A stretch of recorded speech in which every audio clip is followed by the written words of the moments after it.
तो चलिए आज मैं मुन्ना ठाकुर, आज हम लोग डिस्कस करेंगे चोल वंश के बारे में। जैसा कि आपको पता होगा कि पिछलका लेक्चर में हम लोग डिस्कस किए थे पांड्य वंश के बारे में, जो था हम लोग जानकारी हासिल कर लिए थे। और इससे पहले मतलब आपको मिला होगा एसएससी में जो प्रीवियस ईयर का जो संविधान से संबंधित था, उसमें हमको लगता है 20 क्वेश्चन डिस्कस किए थे, ठीक है। और आज जो है हम लोग का पारी आ गया है पारी का कह सकते हैं, चाहे जो अल्टरनेट क्लास चलता है उस टाइप का जो है आज हम लोग का क्लास है हिस्ट्री फाउंडेशन का, ठीक है। तो आज हम लोग डिस्कस करेंगे चोल वंश के बारे में। उससे पहले थोड़ा सा जान जाइए कि हम लोग पांड्य वंश के बारे में देख लिए थे। उस समय हम लोग डिस्कस किए थे कि पांड्य वंश का जो है राजभाषा क्या था, याद रख रहिएगा, तमिल था, ठीक है। और इतना तो याद आओ, राजधानी जो था मैदुरै, ये सब याद रखे होंगे, ठीक है। तो चलिए नेक्स्ट स्टार्ट करते हैं चोल वंश के बारे में, ठीक है। चोल वंश क्या कहता, थोड़ा सा पेंसिल वगैरह ले लेते हैं ताकि आपको खींच करके समझाने में अच्छा रहेगा ना। तो कह रहा है इसमें क्या कर रहा है, कह रहा है कि जैसे इसका अर्थ होता है, मतलब किसका अर्थ, चोल वंश का। चोल वंश का अर्थ होता है नया देश। चोल वंश का जो इसका अर्थ क्या है, चोल वंश का नया देश, ठीक है, न्यू कंट्री, ठीक है, याद रखिएगा। चोल वंश का मान लीजिए ऑप्शन दे दिया नया देश, पुराना देश और कुछ ऑप्शन दे दिया, तो आपको किसको टिक करना, डायरेक्ट टिक करेंगे नया देश, ठीक है। नेक्स्ट पॉइंट आता है कि जैसे इसके बारे में जो है प्रथम जानकारी पाणिनि की रचना अष्टाध्यायी से जो है मिलता है। ये बहुत इंपॉर्टेंट क्वेश्चन है, और यहाँ से तो इंपॉर्टेंट क्वेश्चन मार्क, मतलब जो कह सकते हैं मार्क कर लीजिएगा, टिक कर लीजिएगा। जैसे कहता है कि डायरेक्ट पूछ देता है कि अष्टाध्यायी के मतलब लेखक कह सकते हैं, चाहे मतलब उसका रचनाकार कौन, तो बताइएगा पाणिनि। बहुत इंपॉर्टेंट क्वेश्चन है, याद रखिएगा। अष्टाध्यायी मतलब कौन लिखा है, तो बताएंगे पाणिनि लिखा है, ठीक है। चलिए तो ये पॉइंट याद रखिएगा, अष्टाध्यायी कौन लिखा है, तो पाणिनि ने लिखा है, ठीक है। चलिए नेक्स्ट पॉइंट अगर देखते हैं तो नेक्स्ट पॉइंट क्या कर रहा है, नेक्स्ट पॉइंट कर रहा है कि जैसे चोल जो साम्राज्य था, क्या था, एक मिनट इसको कट कर लेते हैं। जो चोल साम्राज्य था तमिलनाडु के पूर्वी भाग में था। जो चोल साम्राज्य मतलब किधर साइड में था, तो बताएंगे कि तमिलनाडु का जो पूर्व साइड वाला भाग था ना, उधर था, ठीक है। चोल साम्राज्य किधर था, तो बताएंगे कि तमिलनाडु का जो है पूर्व वाला जो साइड था, पूर्वी भाग, उधर था, ठीक है। नेक्स्ट पॉइंट आता है कि इसका जो प्रथम राजधानी कहाँ था, तो बताएंगे उदयपुर। इसका प्रथम राजधानी कहाँ था, उदयपुर था, ठीक है। नेक्स्ट पॉइंट देखते हैं कि इसकी जो अगर बात किया जाए तो इसका मुख्य राजधानी कहाँ था, तो बताएंगे तंजौर, तमिलनाडु में स्थित था। मतलब अगर बात किया जाए कि अगर बात मान लीजिए अगर पूछ देता है कि बताइए जैसे चोल वंश था उसका प्रथम मतलब शुरू जो था राजधानी कहाँ था, तो बताएंगे उदयपुर था, ठीक है। उसके बाद अगर पूछेगा, इसको आगे बढ़ाते हैं, थोड़ा सा यही दिक्कत है, बार बार ऑटोमेटिक अगर पेंसिल रहता तब तो दिखते नहीं रहता है। चलिए कोई बात नहीं। कहेगा कि बताइए कि जो चोल साम्राज्य था, अगर मान लीजिए अगर पूछेगा कि प्रथम राजधानी कहाँ था, तो बताएंगे उदयपुर था, ठीक है। उसके बाद इसके मुख्य राजधानी कहाँ था, तंजौर, जो तमिलनाडु में स्थित है। जो मुख्य राजधानी, अगर मेन राजधानी के बारे में बात किया जाए तो बताइएगा तंजौर, जो तमिलनाडु में, ठीक है। और प्रथम पूछेगा तो उदयपुर, ठीक है। 2 पॉइंट याद रखिएगा। अगला पॉइंट आता है कि इस वंश का जो है दूसरी राजधानी कांचीपुरम, मतलब इस वंश का जो है मतलब दूसरा राजधानी के बाद, प्रथम राजधानी तो मान लीजिए उदयपुर था, ठीक है। मेन राजधानी पता चल गया कि तंजौर, जो तमिलनाडु में, ठीक है। ये बेकार लग रहा है, इससे अच्छा है कि वो वाला पेंसिल बेस्ट रहता है, ताकि कुछ कीजिए कोई दिक्कत नहीं होता है। हाँ ये वाला मिट जाता है। तो इसका राजधानी तो मान लीजिए अगर पूछेगा कि प्रथम राजधानी कहाँ था, तो बताएगा उदयपुर, ठीक है। उसके बाद पूछेगा कि मुख्य राजधानी कहाँ था, तो मुख्य राजधानी बताएगा तंजौर, जो तमिलनाडु में, ठीक है। उसके बाद बताइएगा कि इस वंश का दूसरी राजधानी अगर पूछेगा तो बताइएगा कांचीपुरम। दूसरी राजधानी पूछेगा तो कहाँ बताइएगा, कांचीपुरम, ये भी कहाँ पे है, तमिलनाडु में ही, ठीक है। इनकी राजकीय चिन्ह क्या था, ये याद रखिएगा, बहुत इंपॉर्टेंट क्वेश्चन है। पूछेगा कि चोल वंश का जो है राजकीय चिन्ह क्या था, तो बताइएगा बाघ था, ठीक है। जहाँ पे मैं गोल कर रहा हूँ यही आंसर होगा, ठीक है, बाघ। नेक्स्ट पॉइंट देखते हैं, नेक्स्ट पॉइंट क्या कहता है, नेक्स्ट पॉइंट क्या कर रहा है इसको देखते हैं। कह रहा है कि उदयपुर जो था सूती वस्त्र के लिए जो है, एक मिनट ये क्या हो गया पेंसिल, कह रहा है कि उदयपुर जो है सूती वस्त्र के लिए जो है विश्व में प्रसिद्ध था। मान लीजिए अगर पूछे दिया कि विश्व में प्रसिद्ध था मतलब कौन सा जगह, तो बताइएगा उदयपुर सूती वस्त्र के लिए। मतलब मान लीजिए चोल वंश का जो है कौन सा ऐसा जगह था जो विश्व में प्रसिद्ध था, तो बताइएगा उदयपुर था, ठीक है। तो मेरे हिसाब से लगता है कि आपको पता चल गया उदयपुर, तो पता चलेगा कि प्रथम मतलब राजधानी था, ठीक है। उदयपुर जो था मतलब सूती वस्त्र के लिए मतलब फेमस जगह था विश्व में, ठीक है। ऐसा कहा जाता है कि जैसे कहा हुआ कि इस समय जो था सूती वस्त्र का जो है सांप की केचुआ पोआ से भी पतले होते हैं। मतलब जैसे नहीं होता है सांप के केचुआ जो अपना ऊपर का जो लेयर छोड़ देता है, मतलब उससे भी पतला मतलब माना जाता था यहाँ का जो सूती वस्त्र होता था। कहाँ का, तो उदयपुर। उदयपुर क्या था, तो उदयपुर तो आपको पता चलेगा कि उदयपुर जो था आपका क्या कहते हैं, ये जो चोल वंश का जो है प्रथम कह सकते हैं कि प्रथम इसका क्या चीज़ था, तो बताइएगा कि प्रथम इसका जो था राजधानी था, ठीक है। तो याद रखिएगा उदयपुर क्या था, तो चोल वंश का प्रथम राजधानी था। ठीक है, ये यहाँ का पता चलेगा कि सूती वस्त्र मतलब फेमस था। यहाँ का ऐसा सूती वस्त्र था कि जो मतलब सांप का जो केचुआ होता है ना, केचुआ कहते हैं उसको, कि चोइयाँ कहते हैं, अच्छा चोइयाँ कहते हैं, तो हम लोग चोइयाँ कहते हैं। ठीक है, तो चोइयाँ से भी मतलब पतला होता था। ठीक है, कह रहा है कि चोल साम्राज्य जो है कावेरी नदी के उपजाऊ नदी में था। चोल कहाँ पे था, तो चोल जो था कावेरी नदी के उपजाऊ मैदान में था, जो कि जितने इसको आगे करते हैं तब भी नहीं दिख पाएगा, चलिए कोई दिक्कत नहीं है। कह रहा है कि चोल साम्राज्य जो था कावेरी नदी के उपजाऊ मैदान में था। चोल साम्राज्य किस नदी के, मतलब अगर पूछ दिया कि बताइए जो चोल साम्राज्य था ये जो था कावेरी नदी के उपजाऊ मैदान में मतलब स्थित था। ठीक है, जितने क्षेत्र पर हाथी सोता था उतने ही क्षेत्र पर जो था अनाज उगाया जाता था, और एक वर्ष में जो है 7 लोगों को पेट भरा जाता था।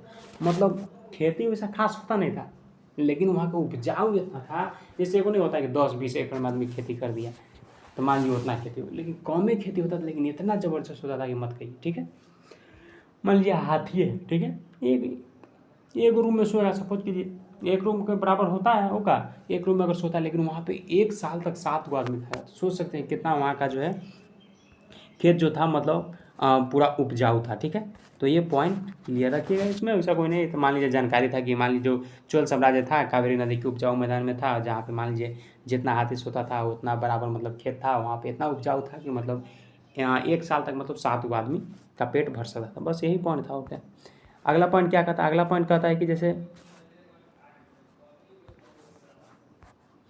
अगला पॉइंट आता है कि जैसे चोल वंश का जो है पहला शासक उरव पहरे था। कहेगा कि चोल वंश का पहला शासक कौन था, तो बताइएगा, क्या बताइएगा, उरव पहरे। कौन बताइएगा, उरव पहरे क्या चीज़, तो ये जो था चोल वंश का प्रथम शासक था। याद रखिएगा, मान लीजिए पूछेगा क्वेश्चन, तो मान लीजिए यहीं से और कहाँ से जाएगा क्वेश्चन, तो मान लीजिए पूछना रहेगा तो यहीं से पूछेगा कि चोल वंश का बताइए कि पहला शासक कौन था, चाहे इसका पहला राजधानी कहाँ पे था, तो उदयपुर तो पता ही चल गया। उसके बाद पूछ सकता है कि मतलब इसका राजकीय चिन्ह क्या था, तो बाघ उग पता चलिए गया। फिर पूछ सकता है कि इसका मतलब मुख्य राजधानी कहाँ पे था, दूसरा राजधानी कहाँ पर था, तो बताएंगे कि मुख्य राजधानी वहाँ पे था तंजौर में, जो तमिलनाडु में था। और पूछेगा दूसरा राजधानी था कांचीपुरम, बताइए। यही सब, इससे ज़्यादा और क्या पूछेगा। ठीक है, तो बता दीजिएगा कि चोल वंश का प्रथम शासक कौन था, तो उरव पहरे था। ठीक है, कह रहा है इस वंश का सबसे प्रतापी शासक कौन था, तो बताइएगा कारिकाल। इस वंश का जो है मतलब कह सकते हैं कि जो चोल वंश है इस वंश का जो मान लीजिए पहला शासक आप जानेंगे कि उरव था। ठीक है, लेकिन पूछेगा कि इस वंश का सबसे प्रतापी शासक, मान लीजिए शासक तो होता है लेकिन प्रतापी को मतलब होता है मजबूत होता है, तो उस समय कौन था, तो बताएंगे कि वैसा में कौन था, तो बताएंगे कारिकाल था। कौन था, कारिकाल जो था सबसे प्रतापी शासक था चोल वंश का। इसने जो है श्रीलंका जीत लिया था। इसने क्या किया था कि श्रीलंका जीत लिया था, 12,000 द्वार लाया और कावेरी नदी पर जो है 160 लंबा बांध बनवाया। 12,000 द्वार लाया और क्या किया, कावेरी नदी पर जो है 160 मीटर लंबा बांध, मतलब 12,000 द्वार लाया कहने का मतलब 12,000 मजदूर लाता है। ठीक है, श्रीलंका से क्या कहता है कि 12,000 मजदूर लाता है कि चलो रे आते हैं मार उड़ के मतलब धमका ले जाता है, और कावेरी नदी पर जो है 160 मीटर का जो है लंबा बांध बनवाता है। कौन, यही जो प्रतापी शासक था कारिकाल वो था। ठीक, वही करवाता है। कह रहा है कि भारत का पहला बांध था ग्रैंड बांध। भारत का पहला बांध कौन सा था, ग्रैंड बांध। ये भी इंपॉर्टेंट क्वेश्चन बन सकता है, बताइए कि भारत का पहला बांध कौन सा था, तो बताएंगे ग्रैंड बांध। इसे ग्रैंड बांध कहते हैं, तो ग्रैंड बांध था। ठीक है, कारिकाल ने जो है पुहार नामक बंदरगाह जो है बनवाया था। कारिकाल क्या किया था, कारिकाल ने जो है पुहार नामक बंदरगाह मतलब बनवाया था, जिसे कावेरी पट्टनम। मान लीजिए पूछिए दी कि पुहार नामक बंदरगाह कौन बनवाया था, उसमें ऑप्शन दे रहे, कारिकाल दे दिया, ऊपर हवे पे दे दिया, अकबर बीरबल, कुछ भी आगे दे दिया। ठीक है, तो मान लीजिए आप पढ़ लिए तो आपको डायरेक्ट टिक करिए क्या चीज़, डायरेक्ट टिक करेंगे कारिकाल। कारिकाल क्या किया था, तो ये जो है पुहार नामक जो बंदरगाह को जो है बनवाया था, बात खत्म। ठीक है, तो ये इतना पॉइंट हम लोग आज डिस्कस किए। इसके बाद जो है एक और पॉइंट है, वो पॉइंट डिस्कस करते हैं उसको, मतलब आज का लेक्चर थोड़ा सा लंबा होगा, ये तो मैं मानता हूँ। ठीक है, चलिए नेक्स्ट पॉइंट क्या करा है कि एलोरा तथा पेरू किल्ली अन्य शासक थे। मतलब एलोरा हो गया चाहे पेरू किल्ली हो गया, ये मतलब अन्य शासक भी था किसका, चोल वंश का। ठीक है, उसके बाद अगर बात किया जाए तो चोल वंश का जो है 5वीं सदी आते आते अत्यंत कमज़ोर हो गया। मतलब 5वीं सदी आते आते मान लीजिए कितना दिन तक आदमी काम करता रहेगा जी, आते आते तो कमज़ोर होगा ही, तो 5वीं सदी आते आते तक क्या होगा, कमज़ोर हो गया और सामंती जीवन जीने लगा। फिर क्या होगा, आराम से नॉर्मल जीवन जो होता है सामंत जैसा वैसा मतलब जीने लगा। ठीक है, कह रहा है कि 8वीं सदी में जो है पुनः चोलों का जो है उदय हुआ। 8वीं सदी में फिर क्या होता है कि चोलों का फिर उदय होता है। संगमकालीन आर्थिक जीवन, मान लीजिए अगर पूछवे करेगा कि बताइए कि संगमकालीन जो है आर्थिक जीवन कैसा था, तो क्या बताइए, डायरेक्ट लिख देना, ऐसे उसे क्या लिखना है। लेकिन मान लीजिए कि उस समय क्या था कि संगम काल में जो सूती वस्त्र, मसाला मोती कृषि तथा पशुपालन के लिए जो है प्रसिद्ध था। इस समय जो था सूती वस्त्र पूरे विश्व में जो है सबसे प्रसिद्ध था। इस समय क्या था कि जो सूती वस्त्र था पूरे विश्व में सबसे प्रसिद्ध था। ठीक है, संगमकालीन व्यापार, संगमकालीन व्यापार के बारे में अगर जानना चाहते हैं तो क्या है, संगम काल में जो है रोम से सर्वाधिक व्यापार होते थे। संगम काल में जो था रोम से क्या होता था कि सबसे ज़्यादा मतलब व्यापार होता था। ठीक है, तमिलनाडु के अरिया तमिलनाडु के अरिया कामेडू पांडिचेरी से जो है रोम का जो सर्वाधिक व्यापार हुआ। कह रहा है कि तमिलनाडु के जो है अरिकामेडू, क्या कह रहा है कि तमिलनाडु का जो है अरिकामेडू जो पांडिचेरी में है, वहाँ से क्या हुआ कि रोम का सर्वाधिक व्यापार होता था। नहीं समझ में आया, इतना तो आपको पता चल गया ना कि अगर आर्थिक जीवन के बारे में पूछेगा तो आप बता दीजिएगा कि संगम काल में क्या होता था कि सूती वस्त्र, मसाला मोती कृषि पशुपालन ये सब फेमस था। और बात किया जाए तो उस समय जो था सूती वस्त्र जो है पूरे विश्व में जो सबसे मतलब अधिक प्रसिद्ध था, ये तो पता चल जाएगा। ठीक है, अगर पूछेगा कि समकालीन व्यापार के बारे में तो बताएगा कि संगम काल में जो था रोम से मतलब सबसे ज़्यादा व्यापारी सब होता था। और तमिलनाडु का जो है अरिम कामेडू यानी जो पांडिचेरी है, पांडिचेरी से जो है रोम का सर्वाधिक व्यापार होता था। यही सब बताना है, और का और इसमें वैसा कुछ है नहीं। ठीक है, अगर पूछेगा कि उस समय का मतलब जाति व्यवस्था कैसा था, तो जाति व्यवस्था के बारे में बता दीजिएगा कि उस समय जो था संगम काल में क्या हुआ कि उत्तर भारत का जो विपरीत जाति व्यवस्था था। ठीक है, और यहाँ का जो सामंत जो थे दास में जो है समाज बटा हुआ था। यहाँ जो है वर्ण व्यवस्था या उच्च नीच जाति व्यवस्था नहीं थी। ये सब बता देना है, और क्या करना है इसमें।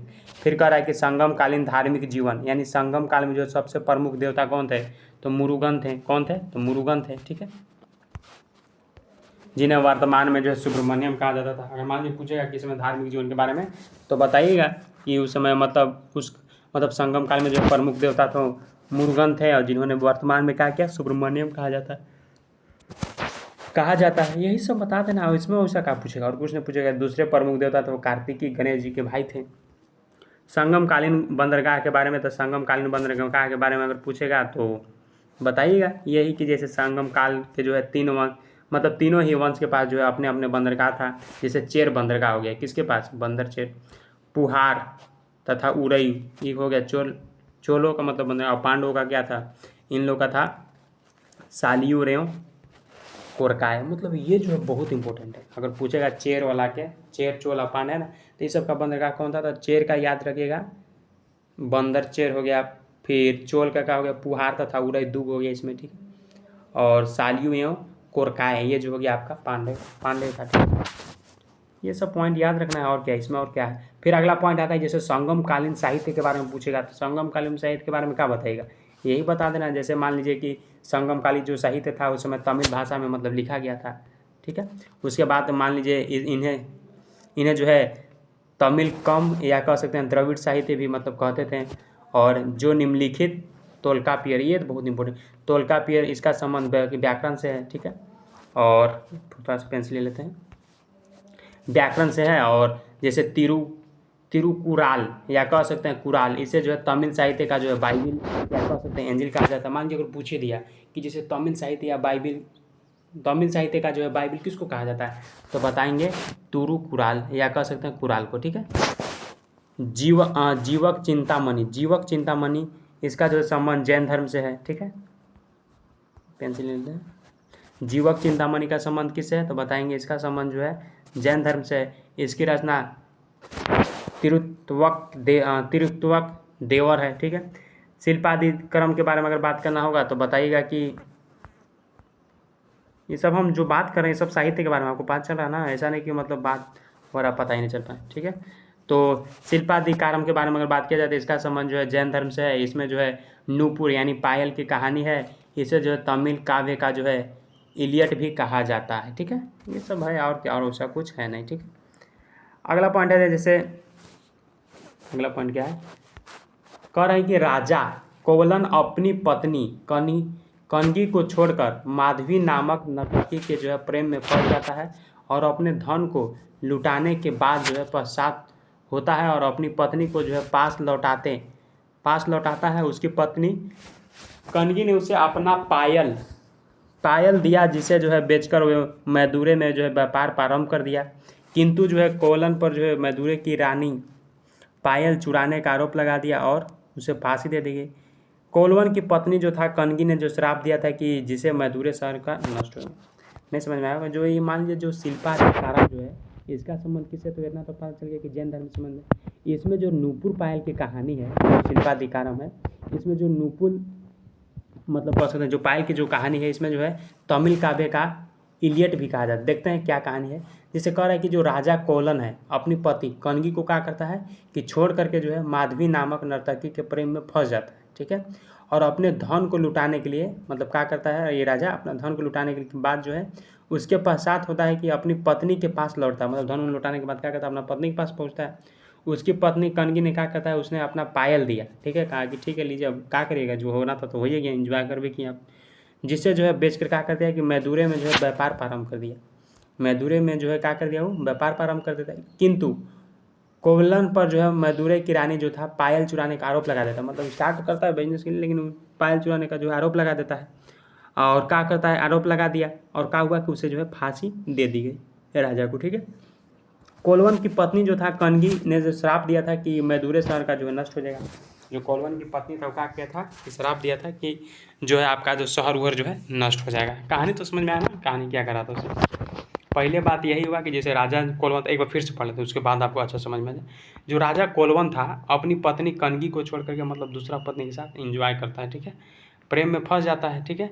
और अपने धन को जो है लुटाने के बाद मतलब जो अपना धन उन्हें जितना एंजॉय करना था सब लुटाने के बाद जब खत्म हो जाता है तो अपना पत्नी के पास वहीं पे लौटता है। किसके पास, तो कोलवन के पास ही लौटता है, ठीक है।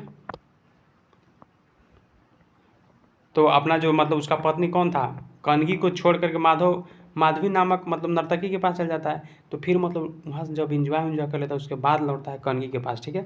उसके बाद क्या होता है कि उसकी पत्नी जो कनगी थी उसे क्या करता है, उसने जो है अपना एक पायल दिया। मतलब कहा कि ठीक है अब क्या हुआ, जो होना था सो हो ही गया। उसने अपने पायल दिया जिसे बेचकर क्या करता है कि मैदुरे में जो है व्यापार स्टार्ट कर देता है। लेकिन किंतु जो कोलवन पर जो है मैदुरे की रानी जो मैदुरे की रानी थी वो क्या करता है कि पायल चुराने का जो है आरोप लगा देता है, ठीक है। और आरोप लगा देने के बाद क्या होता है, उसे फांसी दे दिया जाता है। यही था कहानी। और क्या, कोलवन की पत्नी जो है कनगी को श्राप दिया और उसे जो है मैदुरे शहर की जो है नष्ट हो गया। कह रहा है नेक्स्ट लास्ट है ही और उसके बाद फिर मणि मेखले, ये भी है साहित्य। कह रहा है कि इसका संबंध जो बौद्ध धर्म से है। इसमें जो है कोलवन तथा माधवी से उत्पन्न संतान मणि मेखलम की जो है चर्चा है, जिसने जो अंततः बौद्ध धर्म जो है अपना लिया। इसकी रचना शीतलैंसतार द्वारा किया गया। इसे जो है तमिल काव्य उड़ीसा भी जो है कहा जाता है। बस बात इतना खत्म कीजिए, बस माइंड में इतना सेटअप रखिए कि मणि मेखले जो है आपका बौद्ध धर्म से संबंधित है, ठीक है। तो मेरे हिसाब से लगता है कि आपको जो है जितना आज बताया आपको समझ में आ गया हो। अगर चैनल पर नए हो तो चैनल को सब्सक्राइब कीजिए, ताकि यहाँ पे पता है आपको कि अल्टरनेट टाइप से जो है क्लास यहाँ पे प्रोवाइड किया जाता है। तो आपको झंझट लेने वाला बात नहीं है, डायरेक्ट चैनल को सब्सक्राइब कीजिएगा और रेगुलर क्लास देखते रहिएगा, ठीक है। और वीडियो भी जैसा लगता हो कमेंट जरूर कीजिएगा, लाइक जरूर कीजिएगा, ठीक है। एक लाइक से हमको ज़्यादा मोटिवेशन मिलता है और साथ में एक सब्सक्राइब बढ़ने से और भी मोटिवेशन मिलता है। तो मिलते हैं एक फ्रेश वीडियो में। Thank you so much.